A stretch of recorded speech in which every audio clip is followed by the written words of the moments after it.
5 tips on how to go viral on LinkedIn. LinkedIn is an incredible platform to help you build your startup and get your word out. It is one of the few platforms where you can build great content and get a lot of eyeballs without pay. Today we're going to look at how you can go viral on LinkedIn. This is Raw Startup.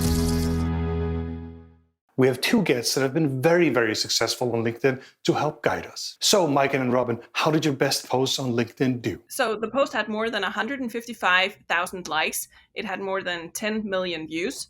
And I think about 3,000 reshares and more than 2,000 comments to it. So I got about just over 400,000 views, a couple of thousand likes and comments on this. Super impressive for me. Not bad at all. And imagine all those views, all those people that see the posts, and all this by building great content. None of this was paid. In this video, we'll give you very specific tips on how to go viral on LinkedIn, but also show you examples of posts that have done really well. We'll give you some incredible tips on how to go viral on LinkedIn. With that, let's get started. Tip number 5, grab attention with a strong headline. This is crucial. Get their attention or they'll scroll right by. Some of the most viral posts that I've done has started with a really strong headline. One of them that you see here on screen is the one where I talked about my failures. The whole first line was, I failed a lot in my life. And it's something that everybody can relate to because we don't talk about failures enough. But when people see that, they go, you know what, I can relate to that. And it makes them want to read the next thing that's in that post itself. And that's the beauty of LinkedIn. It allows you to write really long posts. But if you don't have a strong headline, nobody's going to read the long post that you write. So have a strong headline. It's absolutely key. People can only see the first 2 lines, the first 2 sentences of your post when they're seeing your content on their feed. So you better make sure those 2 first sentences are really catchy to get their attention. And I'm not saying you should be doing these tacky clickbait headlines like, this woman's on an alien in front of her office. What happened next will leave you speechless. Like, we're not there at all. But try to keep in mind that you need to capture people's attention at this point, and the headline needs to make them want to read more into the subject you're talking about. Most of the time, I actually write the entire post, and then I do the headline at the end when I know, like, what is the key output of this, like what is the teaser for it then? And then the teaser is pretty much what I would use for the headline. So you want to make sure that your headline stands out and breaks out from the other content people are consuming on the platform. And the way to do that on LinkedIn seems to be through the headline of your post. So definitely make sure your headline is on point because that's the pattern breaking that you're doing on LinkedIn. So break the pattern with a great teaser, not the entire story, and no aliens, please. Tip number 4, have a point of view and be controversial. Don't be controversial just to be controversial, but it's okay to have an honest opinion that not everybody agrees with. If everybody just agrees with your statement that you're doing, it won't spark as much conversation. So if you want to provoke people to share their opinion on a specific matter and get lots of comments, which also accelerates the spread of the post on LinkedIn, definitely try to do something that makes people more involved in that piece of content and makes them want to share their opinion. I think it's also important in this aspect to remember that LinkedIn is first and foremost a social media platform. Yeah. And the way they want to build community is through interactions. So LinkedIn's algorithm also spreads content much more if there's a lot of interactions and comments on a piece of content. So I would say that's also your recipe for doing a viral post. It's not about trying to create division. There's enough other platforms out there. I'm not going to name them right now, but I think we all know them, that where you can be anonymous, you can post basically whatever you want. That's not really what LinkedIn is for. This is about presenting yourself, your point of view, because it also says who you are right on the post, who you work for. So you always have to bear that in mind as well. So have a point of view. I mean, like this post here that we're seeing right now, I've spent over 2 decades in marketing in some of the largest tech companies that you've heard of, and also some you've never heard of because they failed. And, this here is about how marketing leaders, are just being asked to really be great at everything. And it's just not really realistic. You can see it got over 100,000 views, over 1,000 comments and so on and likes because it's something that so people care about. It's like, and people wrote a lot of great comments about why they think this is true, or they might even write comments about why they don't think it's true, but it's fine. Be on LinkedIn like you are when you're in the office. When you're in the office, you try to connect with people on a human level. You talk about kids and family and talk about success and failure. So you don't go into an office talking about your religious beliefs or your political beliefs, right? So, because that just creates division. Be like you are in the office. That doesn't mean being a robot. Nobody wants to interact with a robot in the office. It means being your authentic self in a professional way. Tip number 3, post about what's in the news. And you might just learn a new word here. Maiken, go ahead, please. What you would refer to as newsjacking within the world of PR actually works really well on LinkedIn too. So the idea behind it is that you tap into actual news and agendas that are already in the media, and then you create your own content based on that and with a clear reference to the trending news. But it might be with a small twist or your own opinion on it. For instance, I can give an example. A couple of weeks ago, it was all over the news that Apple had reached a $1 trillion valuation. And because Robin mentioned that polls were becoming a thing on LinkedIn now, I thought that, well, I might try out doing a poll on this subject on their valuation and ask people what they thought about it. And that piece of content turned out to perform really well. And it was later picked up by LinkedIn News and reshared by them as well. But it really is about tapping into what is already trending, what is already on top of people's minds, and then doing your own thing to that. So Maiken's most popular post was also sort of newsjacking. Let's hear about that. Yeah, I did. It was a post about Whitney Wolf and when she did the IPO with Bumble, her startup. And I think it's about a year ago now. But that was also like, it was all over the news that week that she had done the IPO. But I felt like everything that was written in the media and also the post I was seeing about it on LinkedIn, it was very superficial. It was all about her success and the fact that they did the IPO. And I found out that she had been a part of Tinder before and was a co-founder there before, like, there was some sexual harassment lawsuit and everything.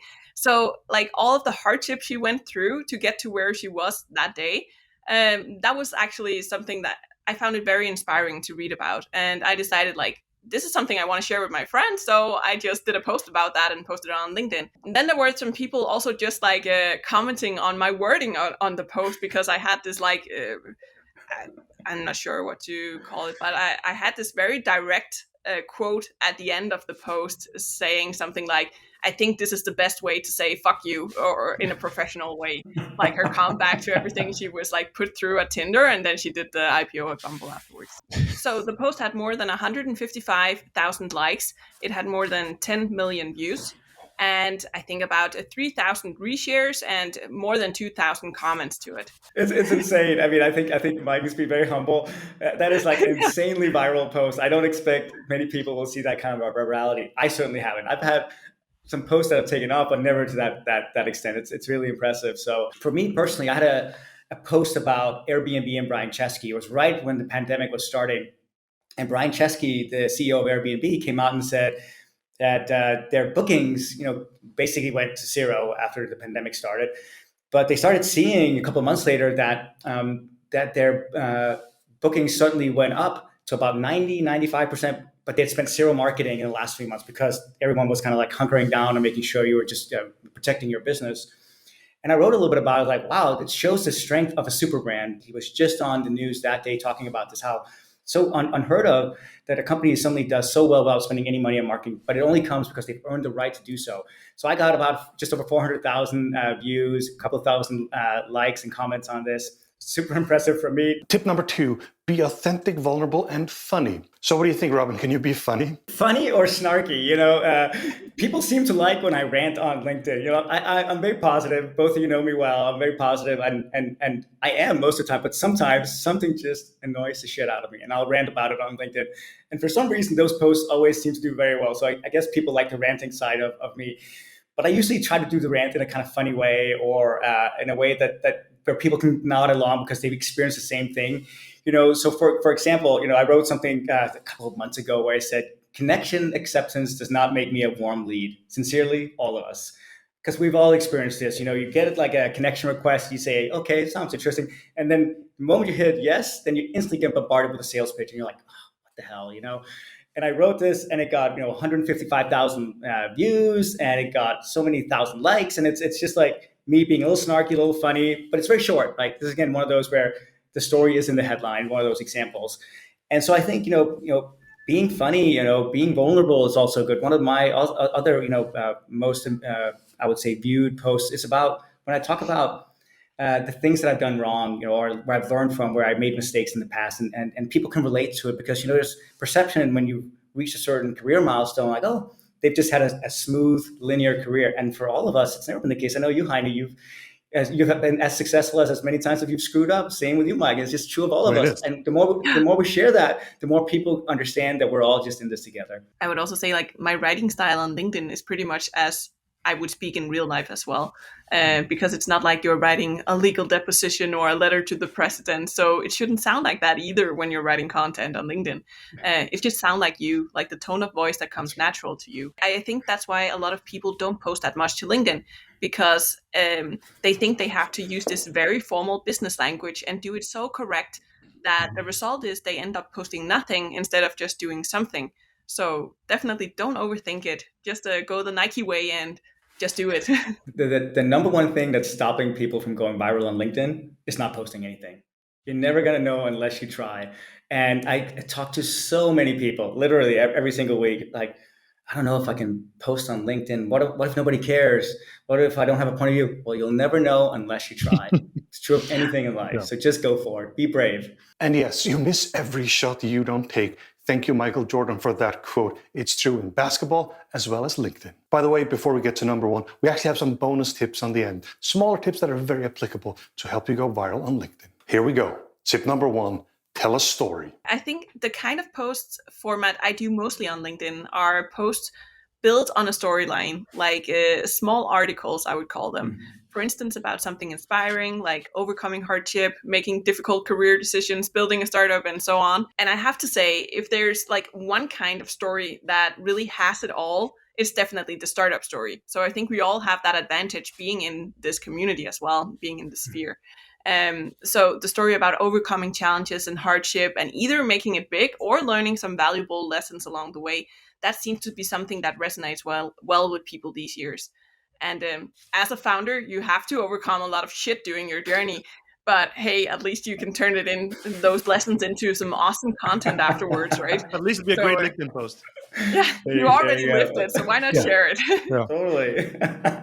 That's why the best marketing is done emotionally first and then supported by facts and logic. It's not the other way around. And it's the same when it comes to things that go viral usually.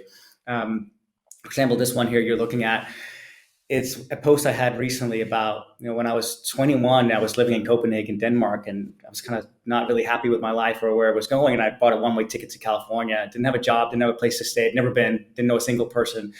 And then I just gave it all away just because I wanted to live the dream in Silicon Valley. And I posted that story a little bit with a picture of me when I was sitting in my small apartment in Copenhagen, applying for every job I could on Craigslist. And it's, just a way of both me sharing my journey, that how far I have come, and also that this takes a while, but also something that everybody can relate to. If you're early in your career, sometimes it seems like, it's so far away. When I read of all these successful people out there, it's like every journey just starts with a single step. It's up to you to take that step and decide when and how, but you've got that in you as well, and it might take longer than you think. It might go shorter. You never know, but you'll never know until you start. And for me, that was that moment. And I shared that, and I think in an open and vulnerable way, and as I like to do, and it got a great response. And it makes me inspired when I see the comments I get of like, you're really inspiring me to go do something similar with my life, because it's not going in the direction that I want. And that's really what, all I ask for on LinkedIn. But I've found that there are some general aspects in the way that you construct a piece of content to gain better traction as well. Mm-hmm. So at first you want to capture people's attention, like we already talked about, like with a catchy headline or intro, then present like an actual story or some information that you want to share. Then you have like some kind of turning point or a conflict, a point of no return. And then at the end, some kind of learning that came out of it all, so that you can wrap it up nicely at the end. Not quite done yet. We still have a couple of bonus tips, some more practical tips for you on LinkedIn. I want to share 2 bonus tips as well, besides the 5. Number 1 is reusing your content. I think there's a lot of, also when you're starting posting on LinkedIn, there's a lot of stress and like, God, I got to come up with content all the time. It's stressful. What am I going to say? I worked with a great CMO at one point who had this phrase calling it plucking the chicken. When you have great content, you got to pluck it until it's dry, until there's nothing left to pluck. If you had a great post 2 months ago, think about reposting it in a different light and some different wording, but more or less the same.